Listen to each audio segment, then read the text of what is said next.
Ес білетін балаларымыздың бәрінің есілдерді қазір қалтафонда, саусағына іліксе сыпылдата кететіндердің құрдасы YouTube, құрбысы TikTok болып тұр. Телміретте отырады. Бас қойса болды, айналасын түгел ұмытып, меңіреу күйге түседі. Мамандар мұны Бүгін қандай кітап оқимын мен? Абай Құнанбаевтың кітабы. Сен бүгін қандай кітап оқисың? Жақсы. Кеттік апаға.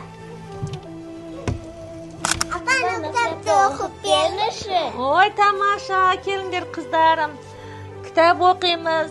Кім туралы кітап оқимыз? Абай Құнанбаевтың. Абай Құнанбаев туралы оқиды екенбіз, иә? Абай Құнанбаев кім? Қазақтың ұлы ақыным. Ой, тамаша. Абай атамыздың көптеген өлеңдері бар, иә? Абай атамыз ұлы ақын, Семей өңірінде дүниеге келген, сендерге арнап көптеген өлеңдер жазған.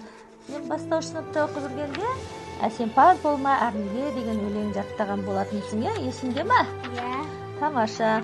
Осында бір шумақ бірге оқып жіберейік. Әсемпаз болма әрнеге, өнерпаз болса арқалан. Сен де бір кірпіш дүниеге кеткен тапта бар қалан. Абай атамыз айтқандай, өмірде өз орныңды тап деп жатыр. Сондықтан қазірден бастап көп кітап оқу керек. Ол кітап оқысаң қандай боласың? Білімді боласың.